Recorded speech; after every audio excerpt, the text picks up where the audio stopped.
Premier, buenos días. Premier, quisiéramos conocer hacia dónde está dirigida estas modificaciones presupuestales, cuáles son las acciones que va a priorizar el gobierno, tal vez en materia de seguridad ciudadana, reactivación económica. Por favor, ¿qué nos podría detallar? Sí, muchas gracias.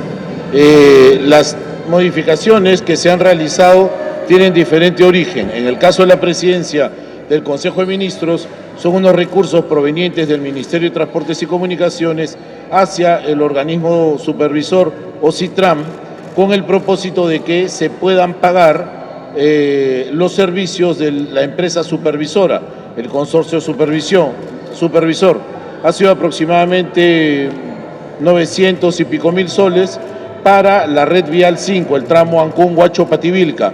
Pero así como lo ha hecho la presidencia del Consejo de Ministros, tanto el Ministerio del Interior, Ministerio de Transportes, Vivienda y otros sectores tienen exactamente la misma pretensión.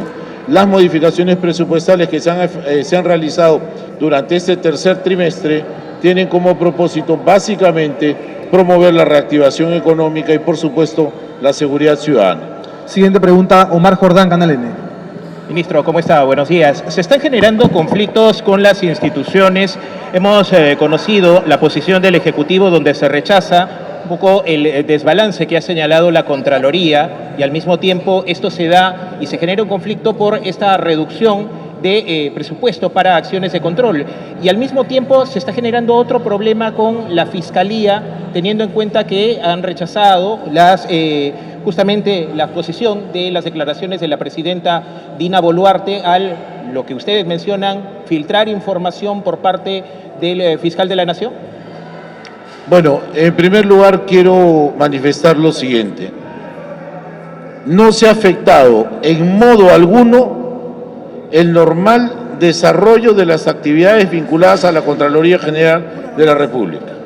Quiero ser enfático en recordar que si la Contraloría General venía percibiendo el 2% de las obras para realizar el control concurrente de las mismas, esto formaba parte de una iniciativa de la propia Contraloría General de la República para llevar adelante una reforma integral. Ese proceso de reforma, de modernización, ya ha concluido.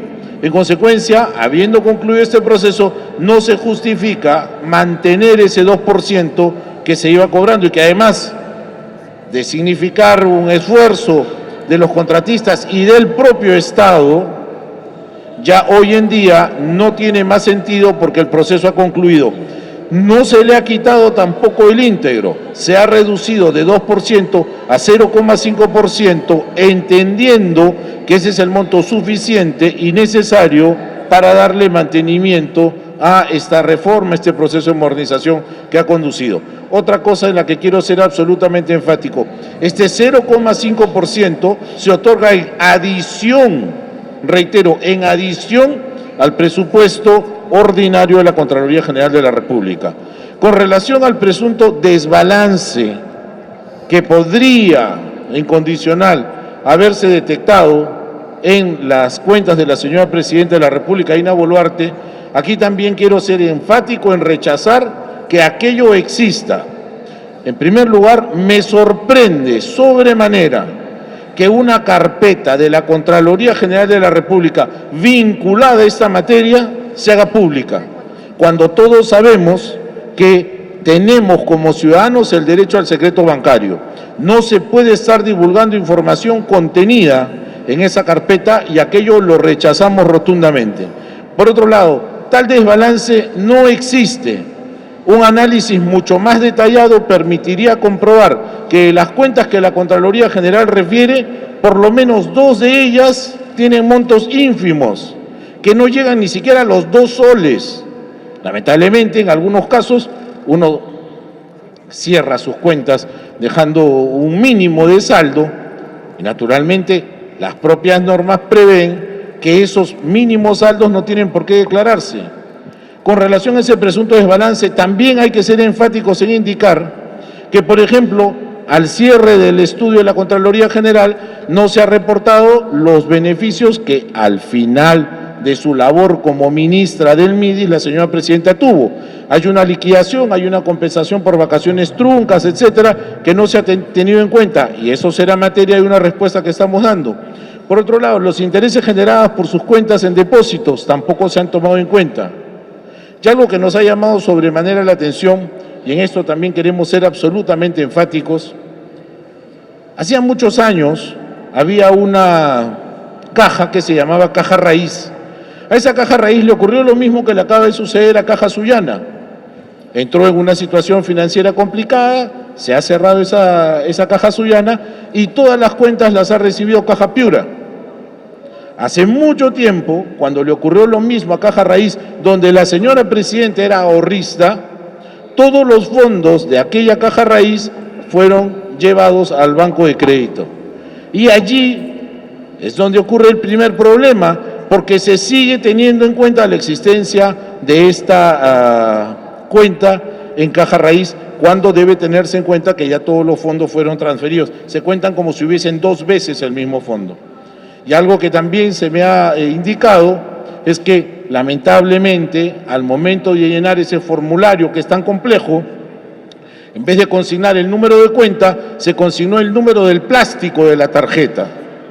Pero cualquier análisis detallado permitiría comprobar que el saldo que se indica en este número de cuenta mal consignado es exactamente el mismo de la cuenta que supuestamente no fue declarada. Lamentablemente no hay cómo corregir esos formularios, tienes que esperar el año siguiente. Bueno, pero si los saldos existen y son coincidentes uno con otro, es fácil darse cuenta que se trató de un error material y no de una voluntad de ocultar ninguna cuenta. Por lo demás, yo los invito a la reflexión. ¿Quién que tiene dinero mal habido lo va a bancarizar? Si los dineros que están en la banca, todos son auditables, todos son verificables y el origen tiene que ser lícito. ¿Cómo puede ser que a alguien se le ocurra que uno está ocultando cuentas cuando esto es absolutamente sencillo de comprobar y de verificar? En consecuencia, yo me imagino que cuando demos la respuesta y acreditemos documentariamente todo lo que yo estoy diciendo, porque todo está documentado, estas suposiciones de podría haber un desbalance van a quedar absolutamente descartadas. No creo que contesté toda la pregunta. ¿Lo de la Fiscalía? Sí, lo que se está Bueno, esperando. efectivamente. Ahora, la Fiscalía, de la manera más insólita también, se sorprende de unas declaraciones que hemos dado ayer con relación a la filtración de las declaraciones de la señora presidenta. El único que puede tener la carpeta fiscal de la señora presidenta es el fiscal de la Nación.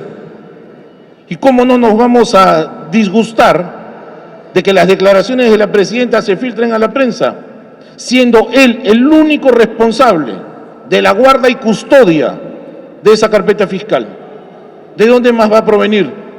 ¿Acaso nosotros, digo yo, la defensa, va a tener esa pretensión? ¿Con qué finalidad? Absurdo. Continuemos. Siguiente pregunta, Talía Rosales, Panamericana Televisión. Buen día. Sobre el caso del delincuente alias Shakira, la PCM, entendemos, va a definir el caso del proceso de extradición de él a Argentina, teniendo en cuenta que el ministro Santibáñez fue su abogado. ¿Cuál va a ser el procedimiento sobre este caso, Premier? Bueno, los procedimientos de extradición activa y pasiva se tramitan a través del Ministerio de Justicia y Derechos Humanos. No conozco la carpeta, el ministro de Justicia y Derechos Humanos no nos ha hecho llegar aún la carpeta y esto se aprueba en Consejo de Ministros. Si en algún momento alias Shakira tuvo alguna vinculación por patrocinio legal con el señor ministro del Interior, nadie mejor que él para dar explicaciones que yo entiendo ya las ha brindado, pero por lo demás la decisión de la extradición activa o pasiva pasa por el Ministerio de Justicia si se aprueba por el Consejo de Ministros. Eso todavía no ocurre. Juliana Castillo, RPP Noticias.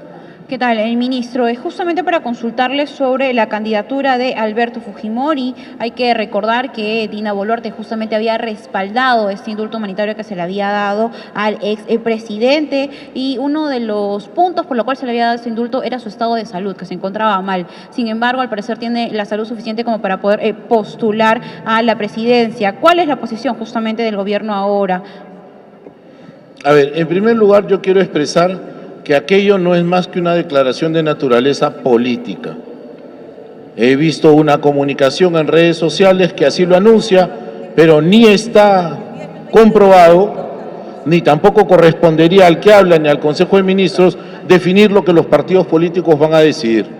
La candidatura primero se tiene que decidir al interior del partido en todos los casos, y si hubiese alguna objeción, algún acto ilegal o contrario a la ley, será el Jurado Nacional quien determine la procedencia o no de esta candidatura.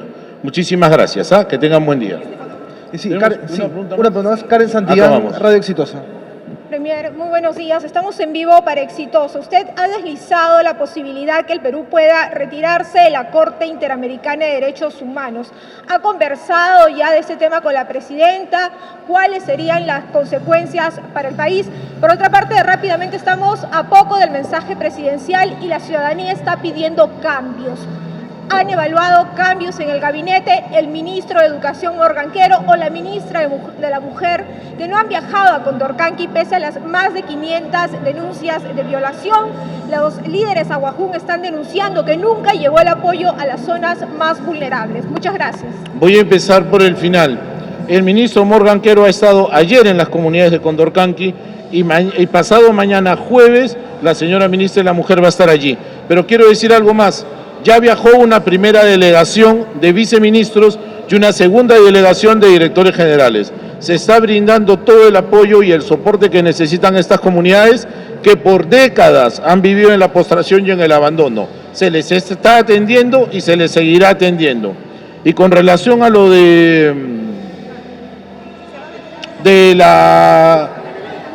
con relación a los cambios, no hemos previsto ningún cambio del Consejo de Ministros. Todos los ministros, incluido el que habla, están en permanente evaluación. Ahora para 28, si la preocupación es que hayan cambios, no van a haber cambios. Y con relación a la Corte Interamericana de Derechos Humanos, mire usted, recibimos una resolución de la Corte Interamericana que de la manera más insólita, porque no hay precedente en la jurisprudencia de la Corte Interamericana de Derechos Humanos, donde la Corte obligue a los tres poderes del Estado de un país miembro a actuar de una manera o dejar de hacerlo de otra. Hemos presentado en firma conjunta con el señor presidente del Congreso y la señora presidenta de la República, Dina Boluarte, una carta muy enérgica donde le hacemos saber a la Corte Interamericana de Derechos Humanos que no aceptamos ningún mandato de la jurisdicción internacional que pretenda afectar o recortar las funciones que constitucionalmente tienen otorgados nuestros órganos. Muchísimas gracias. Gracias. Hasta luego. Gracias.